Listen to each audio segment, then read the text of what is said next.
Early in 2019, several companies began to roll out their new 5G cellular services in major cities across the US. These quiet rollouts served as testbeds for a host of new 5G cell phones, as well as ways to stress test the technology itself. And as happens with any new technology, some people immediately started freaking out, and the internet was there to happily help them run wild with rumors and conspiracy theories about the dangers of 5G. So what's really going on with 5G? Is it going to cook our brains and kill us? How dangerous is 5G? To start, fear of new technologies is nothing new, especially when they play an immediate impact in our day-to-day life. In the late 1800s, cities around the world began to install electric street lighting. While many cities already enjoyed the benefit of gas lamps, these were expensive to maintain, generally only covered in small areas of major cities, and actually did have an element of danger since gas is, explosive. Electric lamps, however, were cheap and could all be turned on and off with the switch of a single button. No longer would lamp lighters need to spend hours each evening going around the city, lighting individual lamps one by one.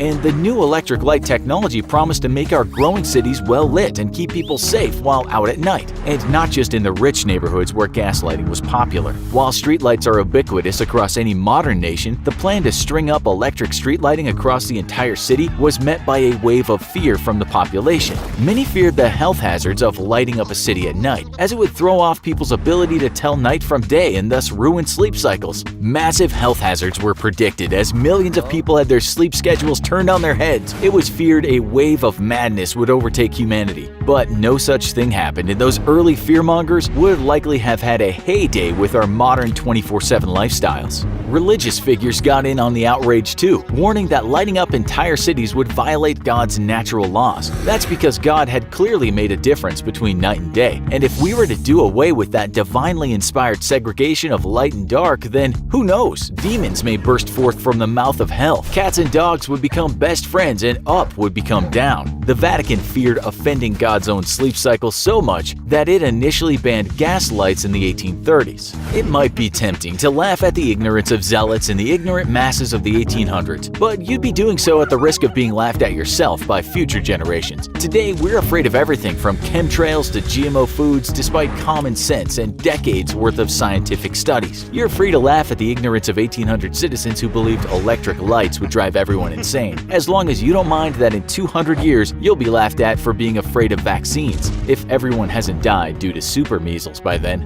But of all the fears we have about our modern world, the latest to hit the internet and rumor mills around the world are fears over 5G cellular service. But what even is 5G? 5G is simply another evolution in wireless information transfer technology. 5G literally means fifth generation. But as opposed to previous generations, 5G operates at much higher frequencies than previously used. The higher frequencies allow 5G service to deliver greater packets of data, with the potential estimated to be up to 10 gigabytes per second. This could dramatically change our wireless world and promises to make everything from augmented and virtual reality to smart autonomous vehicles a fixture of our lives. Unfortunately though, as you increase the frequency of a carrier wave, its range is dramatically decreased, as is its ability to penetrate through solid objects like walls. This is why the military very often uses extremely low frequency bandwidths to transmit messages, most famously with its fleet of nuclear submarines, who use a global system of extreme low frequency transmitters to communicate with its boats from anywhere in the world. Mention high frequency outside of a science classroom though, and the public very quickly begins to soil their collective pantaloons. On one hand, the fears are justified. After all, history is full of examples of poorly understood technologies being marketed to an ignorant public. It wasn't too long ago that ionizing radiation was promised as a cure-all for,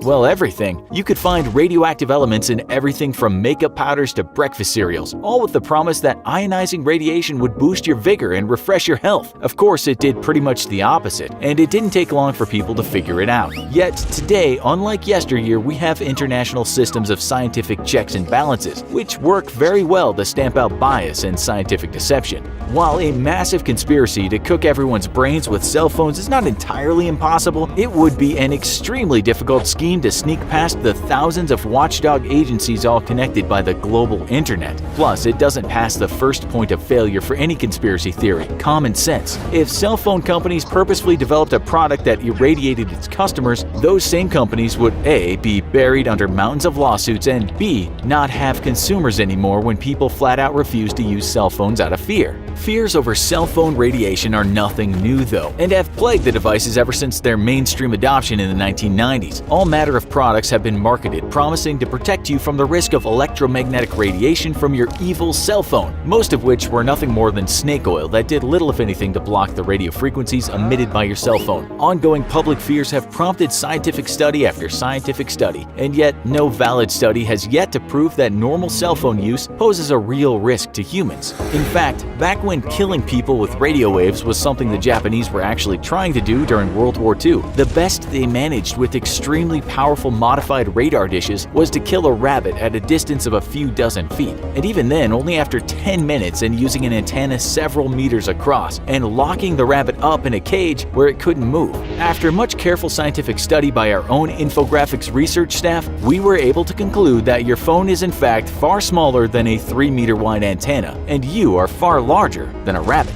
Thanks to the United States and the Soviet Union doing their darned best to kill every human on planet Earth for 40 years though, we have an understandable aversion to anything with the word radiation in it. This explains why people are so concerned over cell phones which blast out electromagnetic radiation into their environment, coupled with the fact that you typically then put these devices up to your head in order to speak into them. We can see where the concerns over radiation affecting people's brains come from. It's important to understand the differences between the different types of radiation though. The first and most feared is ionizing radiation, which is one of the types of radiation emitted by a nuclear explosion. This is the same stuff that comic books said would turn us into superpowered Spider-Man, except unless your preferred superpower is the ability to get cancer, then no, it won't. Ionizing radiation is harmful to living beings because of the energy in its extremely short wavelength and high-frequency waves, which can knock electrons loose from atoms and seriously damage the molecules inside your body. Non-ionizing radiation, on the other hand, doesn't carry enough energy to break molecular bonds, and the best that they can do is cause heating by vibrating molecules at high speeds. This is exactly how your microwave works. It emits microwave radiation with high enough energy to vibrate water molecules in your food, generating heat which warms the food.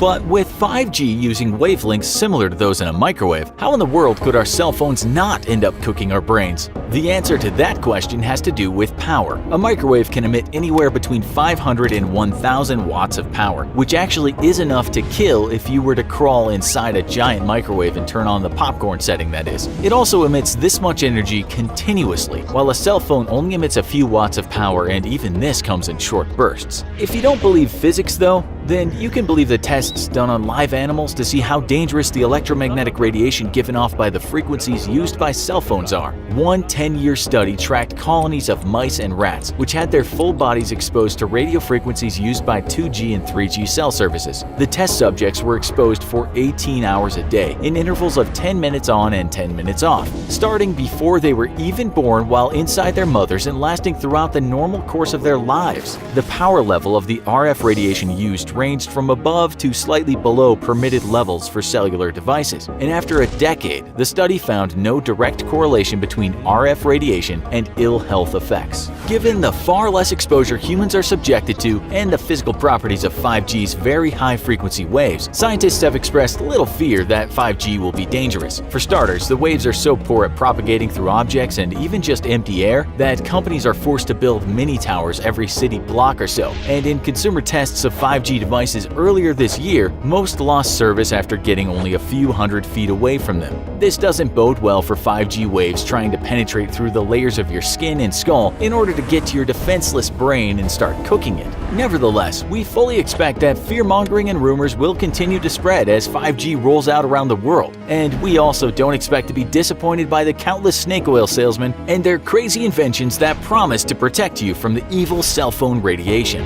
Of course, we know that you know that this is exactly what we'd say if we were in fact part of a major conspiracy and in the pocket of all the major cell phone carriers and manufacturers, which is why we encourage you to do your own research into the difference between ionizing and non-ionizing radiation. But we're also happy if you don't think we're in fact part of a conspiracy by aliens from the Zeti Reticuli system to secretly cook all your delicious brains with radio waves so as to make them the perfect temperature and consistency for harvesting. Do you plan on buying a 5G cell phone? What do you think about them building mini cell towers everywhere? Let us know in the comments. And as always, if you enjoyed this video, don't forget to like, share, and subscribe for more great content.